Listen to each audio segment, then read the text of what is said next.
Authors Over 50, Writing in Life's Sweetest Third. Authors Over 50's weekly podcast celebrates writers and their journeys to publication. Writing after 50 is a whole story on its own, so let's skip to life's sweetest third and talk with authors about their journey from pen to publish. Welcome. I'm Julia Daly, your host, and I invite you to listen to interviews with writers who've achieved their goal of publishing a book just later in life. We've seen award lists for under 30 or under 40, but I've yet to see lists for those who've achieved a significant milestone of their own, launching a new career and publishing their first book after the age of 50. We will hear about these authors' inspirations, struggles, strategies, and the smell of that first book. These writers' journeys inspire me because I'm one of them. My guest today worked as a journalist in New York and Washington, D.C. before returning to her native Detroit to pursue a freelance writing career and teach writing. She created Your People, a marketing and public relations company with a focus on storytelling that guides authors in building their brands and marketing their work. She founded an independent publishing imprint for women over 40 and hosts the Make Meaning podcast. She teaches writing around the world, leads writing retreats, and facilitates the writers' community. Welcome to Authors Over 50, Lynne Golodner. Thank you so much for having me, Julia. Lynne, our opening question on Authors Over 50 is always, what took you so long to write your first book? Well, it's funny. My first book was a collection of poems in my 20s that was my master's thesis. So I'm going to say what took me so long to write my first novel, because that really applies. I started trying to write fiction in the year 2000, and I did not have a novel come out until 2023. And so I wrote a first novel. It took me a year, and that novel has never seen the light of day. And then I started what would become Woman of Valor in 2011 and didn't come back to it until 2021. So I wrote about 60 pages, and then I didn't know where it was going to go, and I was busy with raising children and running my company, and so I put it aside. And about 5 years ago, I decided if I call myself a writer, I really needed to focus on my writing instead of having it be in the margins of my life. And so I pivoted and I shifted everything in my life around, including my business. I shrank the business. I started teaching writing again so that everything I did would be touched by writing. And I pulled out those 60 pages and said, there's something here, but it definitely needs to change. And I started to write. And so I think what took me so long was that I didn't take myself seriously as a writer or believe that I could do it, that it was something that I could bring to success and perhaps even earn money doing. And when I teach a lot of writing now, as you know, and a lot of my students are midlife women. And what I've learned over these years is that as much as I'm teaching writing, I'm teaching self-belief and confidence. And I think that those were the things I needed to mature into to really take my fiction writing seriously. And then I was off and running. And I've interviewed a lot of journalists who said writing fiction is a whole different animal.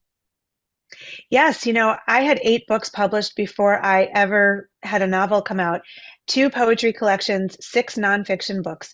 And I found them so much easier to do because poems are short, and also nonfiction, I had all the research and the reporting and everything in front of me. So I just had the material and had to put it into shape. But fiction, you're creating lives and worlds and journeys, and you have to trust yourself to be able to do that. And I think it takes a certain maturity, both age-wise and also of your voice, to really do it well. And you also host the Make Meaning podcast. And I think that is very important for women of a certain age. So tell us about that. Yeah, I've always been obsessed with making meaning and finding purpose. Why are we doing what we're doing? How are we impacting the world? And so when I started this podcast in 2018, it was really to just interview interesting people about where they find purpose. And I started with my father. He had been diagnosed with a terminal leukemia, and we didn't know how long we'd have with him. And he and I were super close. And so I wanted to really record all of his stories and journeys and his advice. He was a very successful entrepreneur, my best business advisor. And so the first episode aired on his 80th birthday, and he was still with us. And then thankfully, he was with us the next year for the 1 year anniversary. So I recorded a second interview with him. And then we lost him about 6 months later. I have not been able to go back to those episodes since he died, but it really started the podcast off. And so for a long time, I would interview different people that aligned with the niches of my business. So if I worked with a lot of nonprofits or universities and schools, I interviewed a lot of people in those sectors.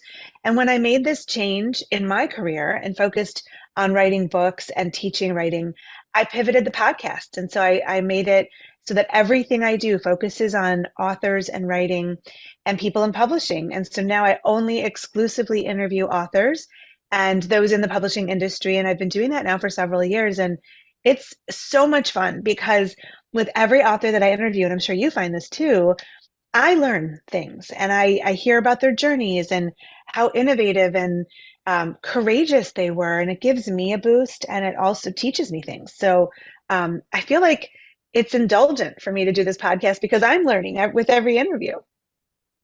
I feel the same way. And I'm so envious that you have your father recorded because that's one of my great disappointments in life is that I didn't record my grandparents and my parents, to have them be able to be speaking to you live. It's just such a gift. It is. And I don't want to cry in this interview, so I'm not going to dwell in it. But I even have four voicemail messages on my phone from my dad that I don't listen to, but I will not delete. Yeah, it's really a gift. And I hope one day I'll be able to listen to all of it without breaking down. I think so, because just to hear a voice that you haven't heard in so long, I think we forget voices very quickly. Yeah, yeah. Yes, it's to have that foresight is really a gift. Yes. Well, once you wrote this first manuscript, how did you proceed? Did you search for an agent, decide to choose a hybrid, a small press, or did you self-publish? So, because my other 8 books had been published by independent presses, I thought I would just do the same thing. I'd start with querying agents and small publishers and see what happened. Um, I also, before I did that, I hired a developmental editor because I really wanted someone to make sure that this was as strong as it could be. And my author brand focuses on creating compelling Jewish characters. And so I wanted somebody who wasn't Jewish to take a look and make sure the book was interesting to a broader audience. But I did query for a very short time and I got some great responses, a lot of requests for full manuscripts. I got an offer from a small press, but I ended up turning it down. And I decided to start my own press, which has become Scotia Road Books, and it is a hybrid press for women over 40 with strong voices that need to be heard. And I just decided that at this point in life, my goal is to write a book a year, and I didn't think that the industry would necessarily keep up with that. I also didn't want anybody to tell me to water down the Jewish in any way. And especially with the increase in anti-Semitism and the state of the world, my next book focuses on anti-Semitism as one of the themes. I didn't want people to say, "Oh, not at this time; it's not politically correct." And so, it has been the most fun experience learning how to create a quality book and putting it in the world. And I feel so empowered that I took this route, and it's been great. That's a wonderful route and a great journey that you've taken, especially for those of us over the age of 40. What do you think is the most challenging part of your artistic process? Well, I am impatient. And so, after I wrote Woman of Valor, which I wrote by the seat of my pants, I didn't plan it out. And that presented lots of challenges. So I trained myself to plot and to make sure I could plan out the next novel, which I really have fun doing.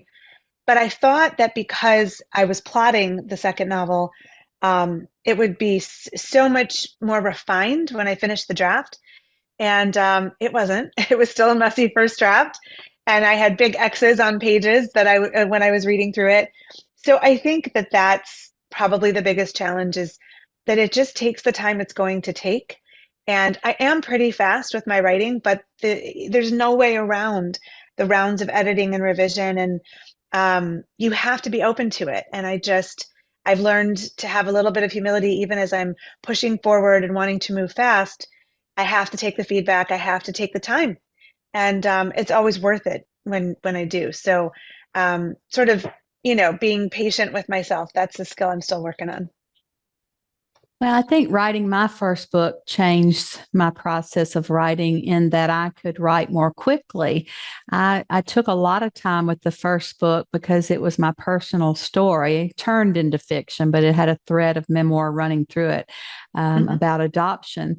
And so I think it took me longer because I wanted to get it right. But the second book, I started with the NaNoWriMo process. If you're Yeah, familiar with the novel writing month of November, and you have to yeah, take the challenge to get 50,000 words on paper in the month of November. And yeah. talk about a messy first draft. But at least you have something to edit, when you get through Sure. that. So I did learn to write a little more quickly with the second book. I think for me, it's I'm pretty scheduled, and so I usually write mornings, Monday through Friday. When I'm working on a book, I have that sort of routine, and then when I finish a draft, and I get in the flow, and that's great. When I finish the draft, I usually take a little bit of a break. I still write creative nonfiction essays, so maybe I go back to that during my writing time, or I work on marketing, which is also related to writing, and so that's my time to work on my fiction, whatever whatever part of it. And so it's getting myself back into the flow once I've taken that break. So I've been working on the plans for my third novel, and I've also been traveling a lot. And so when I travel, I'm not in the flow as much. So I have to sort of ground myself and get back to the routine so that I can be prolific and productive and all of that. And I think it's juggling life and writing, that's the challenge. Is like how do I stick to my schedule but also allow some freedom of movement and exploration, because at this point in life I want to go and see and do and cherish every moment. I'm always interested in titles of books and how authors come up with those. Woman of Valor is quite interesting. What does the title mean? So I really like that there's a double entendre with this title. Woman of Valor is the English translation for a Friday night song that a lot of religious Jewish men sing to their wives. It's called Eshet Chayil, which translates as Woman of Valor. And it's poetic. It's sort of extolling her virtues. And my first husband used to sing it to me over the Shabbat table every Friday night. And so there's a religious connotation to it for those who know. But the second meaning is, a strong woman. Valor is something, it's strength. And so I wanted that double meaning to be embedded in the title. And it just felt to me it was a no-brainer. So because it had that sort of that double meaning, and so it's really gripped people. It was fun to design the cover with those words, with those letters. Um, there have been people who've asked me if it has a military connotation because valor is known, in military circles. That was interesting. I didn't know that. So that's been fun. But yeah, that's how I came to the title. Well, most writers are introverts and like to be writing and not putting ourselves out there and promoting ourselves. And even the big five now are requiring their authors to do most of their publicity. I'm wondering, with your wide ranges of experience in marketing and promoting, does an expert have any special sauce advice for authors who struggle to promote themselves? Yeah, I do. I do have introverted tendencies. Like my husband, who's not an introvert, knows that when we go to a social event, 1 hour, I'm good for 1 hour. And then I'm ready to go home and put on my sweats and everything. And he's just getting going by then. So we've had to work on that. But I really, really believe in relationship marketing, and that's what I've done with my company for so many years. And so it's about building relationships that are mutually beneficial. And it's also a slow burn. That's something that I keep reminding myself and I keep reminding other authors that it is never an overnight success. And you're going to sell, books, a bit at a time, sometimes with bursts, but it's about the consistency and continually showing up and reaching out and having a presence. And so, I focus a lot on in-person events. And when I started with the marketing strategy for Women of Valor, I spent 6 months building a buzz up until the launch. And then I was really getting into planning events where I could go and speak. And some could be on Zoom, but I prefer when they're in person. Just having that audience and that intimacy, like book clubs and that's another thing is I focus on a niche audience, which I think everybody should do. Yes, everybody could read my book and like it, but you can't reach out to everybody. So I focus on Jewish communities, universities, and book clubs. And so that gives me, really niche audiences. And it's been so successful, So some synagogues have hosted me, or Jewish community groups, or there's a lot of book programming in the Jewish world, but universities too. And so sometimes I'll give a writing workshop along with the talk, or there's just all kinds of innovative ways to do this. And I don't ever expect a single event to be the make all be all, because it just doesn't work like that, And I just posted recently in a Facebook group for authors, somebody was talking about the marketing and how burnt out she was. And she's like, I post every single day and something. And I said, well, there's your problem. Like every day is too much. You're going to burn out. It is a slow burn and it's over time. And also, it's really important to know that the research shows that you're really not going to start making a sustainable income from your novels before you have about five in the world. There are always exceptions. And for self-published authors, it could be more. But that's something that I remember. So yes, I'm doing the marketing, but I'm not obsessed with it. I'm focusing on the writing more because I want to put more books in the world so that I have a critical mass of work that people can consume while I'm building those relationships too. So I think that's really important, is to know that you're in it for the long haul.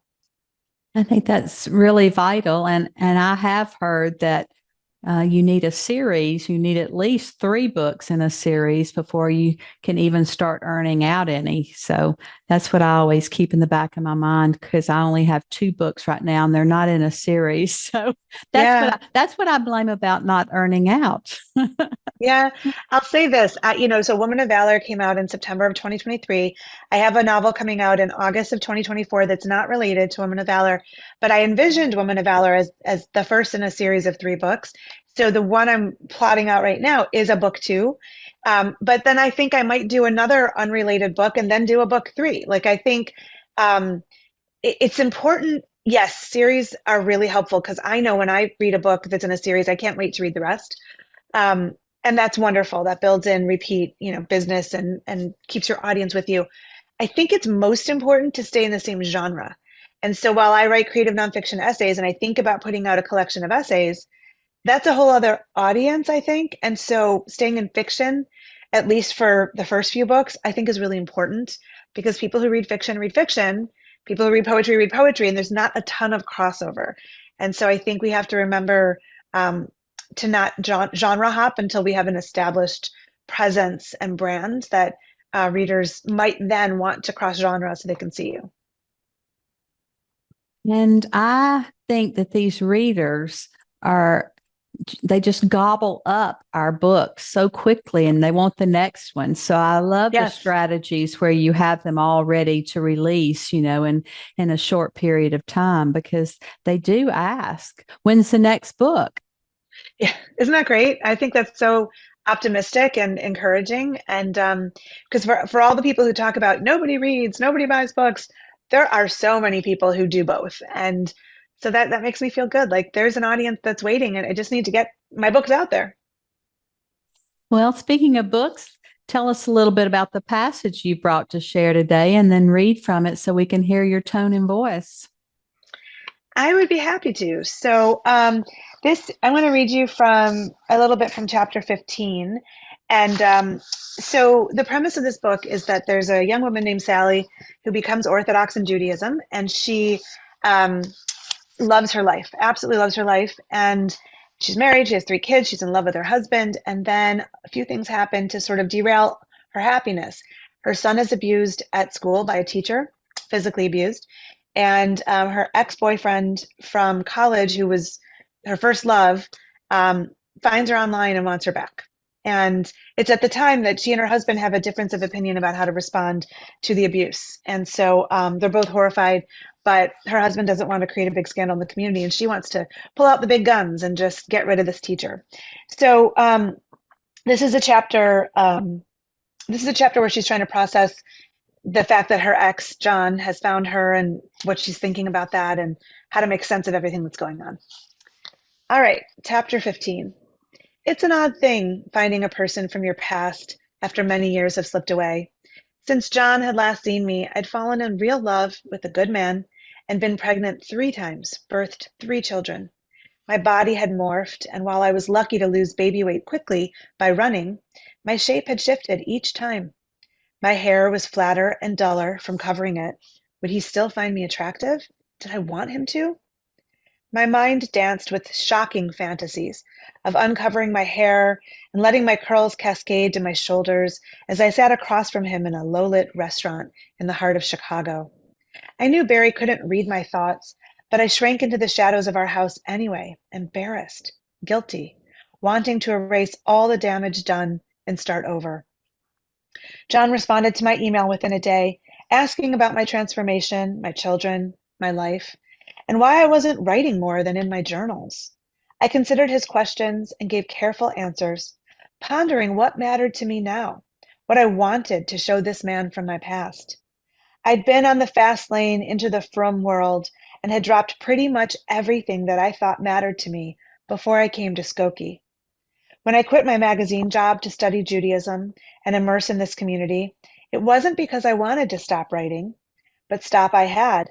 And in the last decade, I had dropped my dreams of writing award-winning magazine stories or someday a book. While Barry was an attentive and caring husband most of the time, he never asked about that part of my life, mostly because he hadn't been part of it. How could he know that I'd once dreamed of becoming a well-read writer with lots of work in the world for readers to consume? As I covered my hair and my elbows and my knees, as I followed the modesty mandates and spoke in the clipped tones of religious women, I shed the eager, reaching college graduate who had big dreams and big talent. Oh, Lynne, that's very poignant. Thank I, you. I think all of us, there's something about that first love. It haunts us for years. It does. And in this case, John broke up with Sally abruptly after 3 years together, and she was so devastated. And that was the time when she stumbled into the Orthodox world, and everybody was welcoming and warm, and it was a great way to pivot her focus. You mentioned having another book coming out in a few months. What is the focus of it? So it's called Cave of Secrets, and it takes place in Scotland and in Michigan. It is not a religious book, but Jewish identity is still an important theme. There are four main characters, 4 points of view. There's a young woman who grew up in Ann Arbor, Michigan, and her father, who's a single father who is gay. He came from an Orthodox background but left it to live freely as a gay man. There's a young man in Scotland who's from the aristocracy, and his mother, who grew up poor and sort of ran from that background. And there's issues of anti-Semitism in the aristocracy, homophobia, and also some magical realism in this book as well. And so there's a lot to discover, a lot of different perspectives, and they all come together. And it was really fun to write too. Sounds great. Thank you. What does writing success look like to you personally?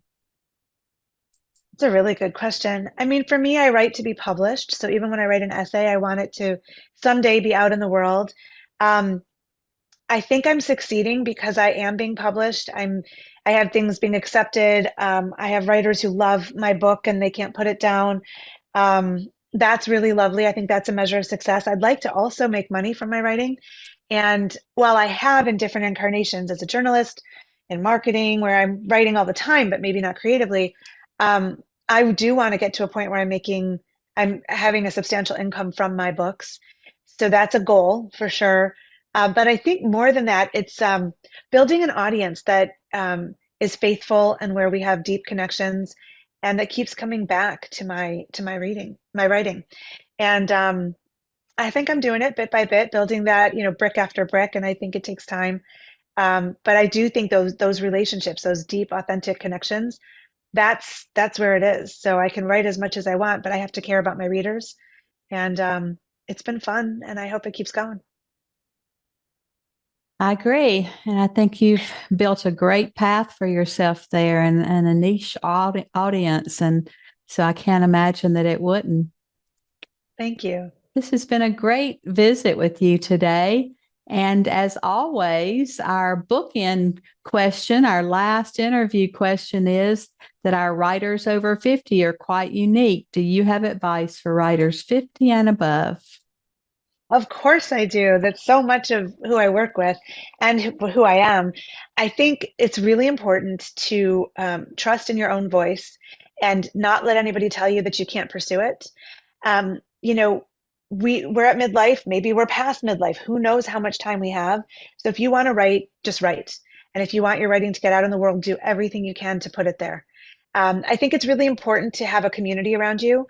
And so while many of us are introverted, we do need support, especially when that self-doubt hits.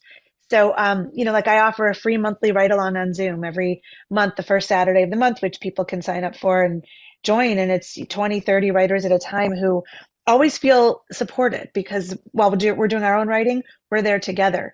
Um, there's so many opportunities to find that in the world, online, in person. I think it's important to make sure that you have a writing community around you for the good and the bad moments too.